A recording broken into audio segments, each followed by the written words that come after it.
Hey guys, how's it going? Hope you're doing well. My name is Crown, and today I'm going to read you some very interesting stories that I hope that you're gonna love. And now, without further ado, let's go!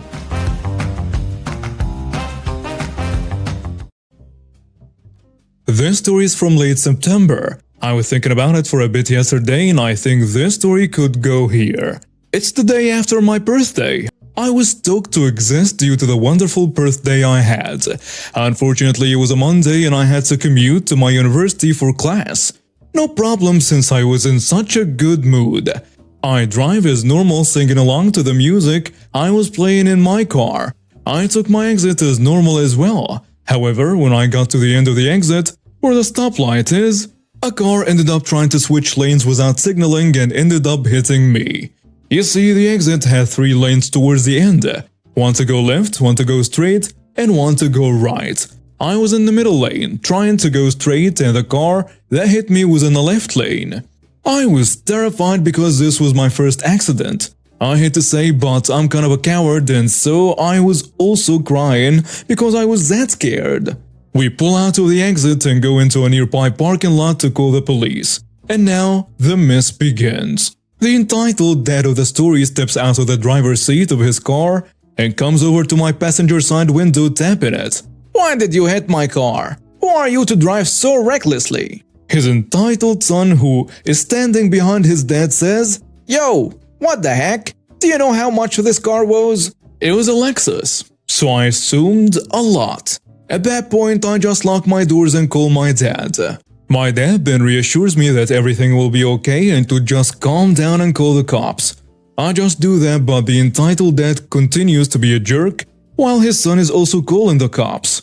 The entitled dad is just standing outside my passenger side window, holding a checkbook. He keeps telling me, "You're young, this will go on your permanent record, can you even afford the increase in insurance, and let us give you money," and so on and so on. When the son was done with the 911 call, he also joined his father and started being a jerk, yelling, "Yo, just take the money and leave. We have places to be." I am no genius, but I knew that if I took the money and left, they would have told the cops who were on the way that it was a hit and run.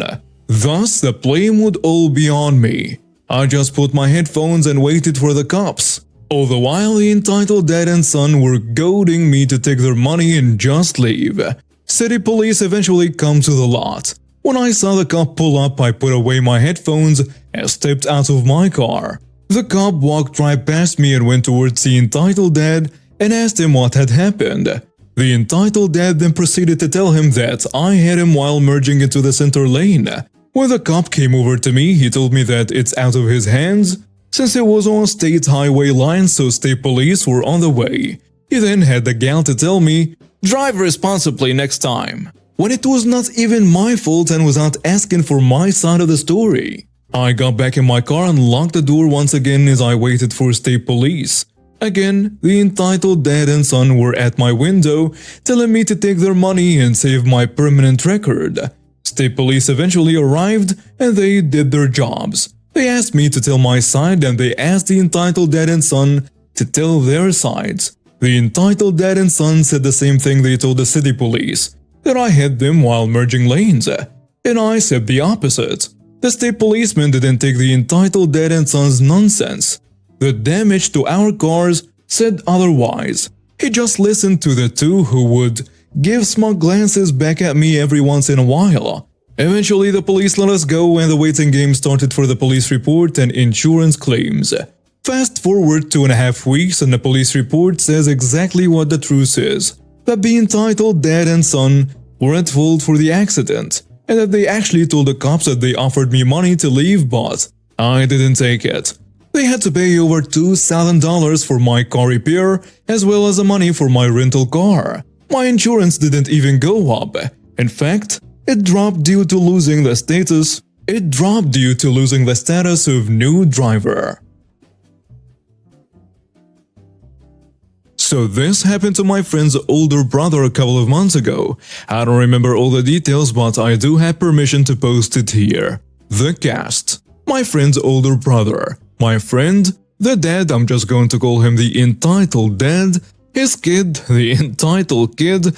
the employee and two really nice officers. My friend and their older brother had just left school and my friend wanted Tim Hortons, so they went and parked the car in the parking lot. They went inside and got their food. They ate inside because the older brother met some of his friends there and hung out with them, and my friend just sat with them. As they were eating, a dad and his kid, the kid looked about 16 or 17, entered the parking lot in a really old and rusty car. They parked next to the older brother's car and they got out. They started looking around if anyone was watching. I should mention that the older brother has a pretty new car, a 2018 I think Honda Civic. The dad is looking inside while the kid is checking if the doors are unlocked. At this point I saw what was going on outside and told the older brother. They rushed outside and asked the dad and kid what they were doing. And the conversation went a bit like this. "Hey, what are you doing?" "I'm just looking at this car. What do you want?" "That's my car." "Oh, I have a great idea, kid. How about we trade cars, huh? I can have yours and you can have mine. You don't need such a nice new car, huh?" "Well, if you want a new car so bad, just buy one yourself." "Yo, Dad, look. There is a really expensive looking watch in here." "Get away from my car. You cannot have it. And go away before I call the cops." "I'm an adult and you have to listen to me. Have your parents never taught you any manners?" At this point, an employee came out to see what the shouting was all about. "What's going on here?" "This kid is trying to steal my car. He says he wants a new car, and his parents won't buy one for him. He tried to take my car so he could have a new one." And this is where all of the older brother's friends and my friend said that that's not true. Older brother said that he can prove that the car is his, and that the dad is lying. He showed the employee the car keys and took out the paperwork saying that the car is his. The employee saw everything he needed to see and called the cops. The whole time the dad and son were denying it and saying the older brother stole the car keys and that the paperwork was fake. When the police showed up, the dad and son realized and tried to run. We stopped him and the police quickly cuffed him. The police checked the security cameras of the Tim Hortons and looked at older brother's paperwork. After about 20 minutes of investigation, the dad and son were officially arrested. I am not going to share all the legal details, but after everything, the dad got a few months in jail and the son had to do community service. Thankfully, it didn't escalate to any violence and my friend laughs about it now. Edit. I forgot the part where they damaged the car after the employee went inside and called the cops. The older brother tried to stop him, but it didn't work. They scratched the whole side and dented it pretty badly. Before they could stop him, the older brother and his friends held him to stop them from any further damage.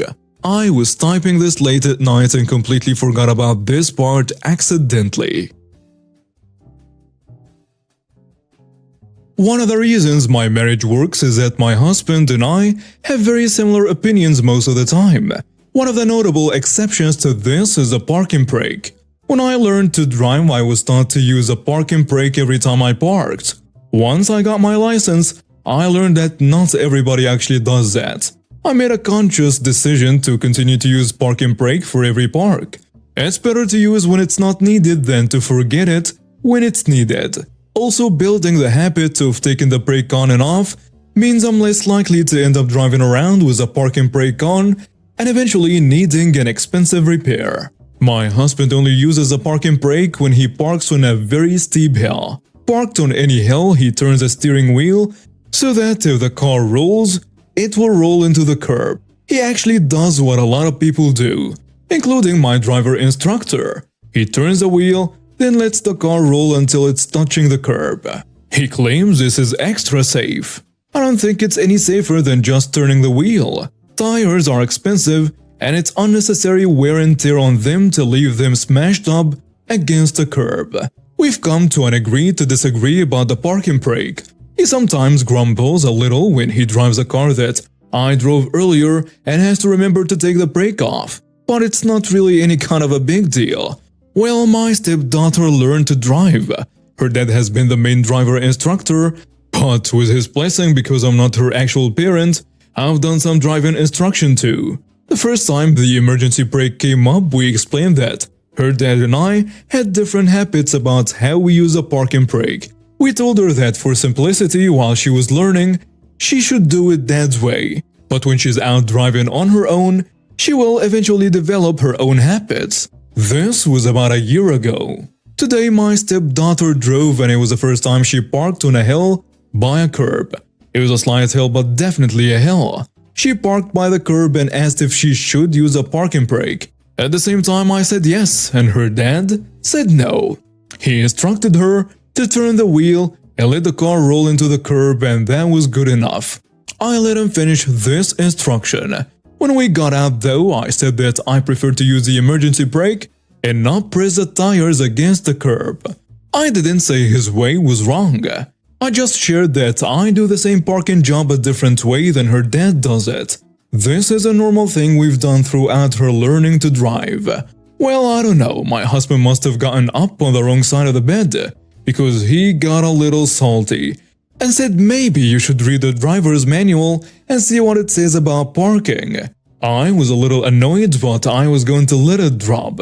However, once we got where we headed and I had a minute, I thought I should just do that. We currently live in a different state than the one I learned to drive in, and I've never read the driver manual for this state.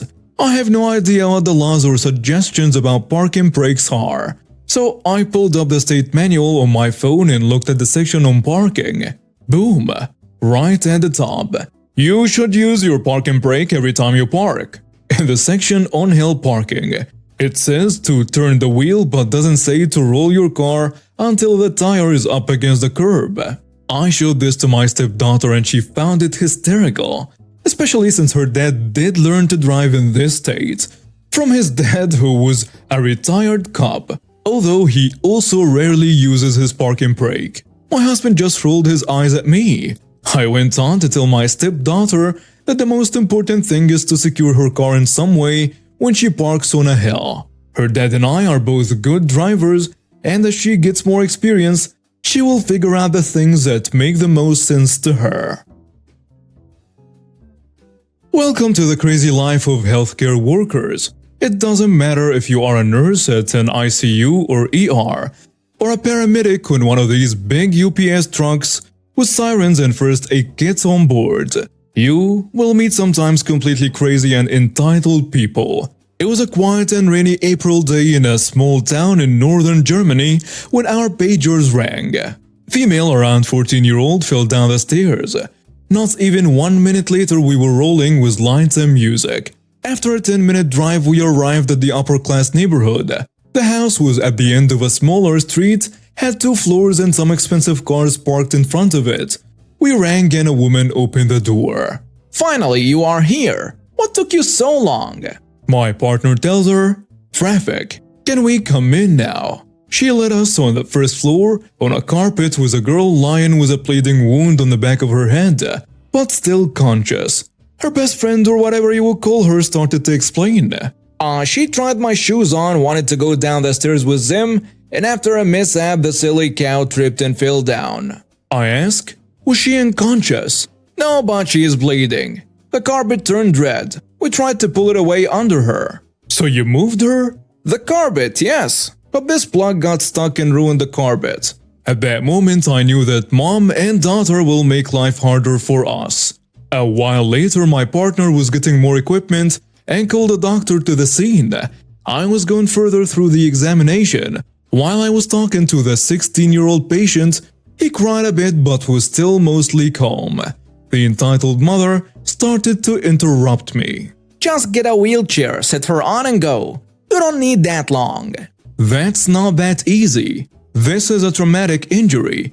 If we don't act carefully, we could hurt her really bad, and that could make things much worse. Well, just please act quick. A few moments later, my partner came back. He says, "Doctor is at a bigger scene. The other one needs at least 30 minutes. And the entitled daughter interrupts. Could you move a bit to the side? My phone is ringing upstairs. No, I'm working here to help your friend. Come on, this is our house. The entitled mother says, this is not just a broken leg or a little cut. If we didn't act careful, this will get worse. The entitled daughter rolls her eyes. Fine, if you say so. My partner suddenly had a brilliant idea. Well, it was in the first part at least. He tells him, "Could you two please go out, get us the patient's parents' phone number, and also wait for the doctor to arrive so that he can find our location easier." The entitled mother and daughter went out and we were finally able to keep a quiet room to calm the patient down. Me thinking, good, that will keep them at least 20 minutes away and calm. After around 10 minutes I went down to set up the stretcher. I walked around the ambulance to open the back doors. I noticed the front passenger door was open. I looked inside and the entitled mother was working on our GPS system. "Excuse me, what are you doing?" I asked her. "I'm just trying to put the clinic from my sister in your GPS. She's a doctor. She can help the patient." If you don't stop that right now, I will get the police here." "For what? Trying to help you save a life? My sister is Dr. XY at Hospital X, you know?" First, that hospital is at least 100 kilometers away from here. And second, I know this hospital. This is a dental clinic, and the patient didn't lose a tooth. So please, let us do our job and stay away from our ambulance or I will get the police here. "Whatever, I tried to help." Right. After that I looked inside the ambulance and the entitled daughter was sitting on one of the passenger chairs with her feet up on the stretcher. I told her to get out too and I finally could set up the stretcher. I went back to the patient and my partner. Another 5 minutes later we were in the ambulance. I put a needle in her arm, checked the blood pressure, pulse, and the other vitals again. Then we were ready for the doctor. Suddenly someone knocked at our side door. It was the entitled daughter. "Here are your shoes. Mine are ruined, like the carpet. Don't worry, you'll get a bell." The patient tells her, "Just get lost." I say, "Please leave us alone.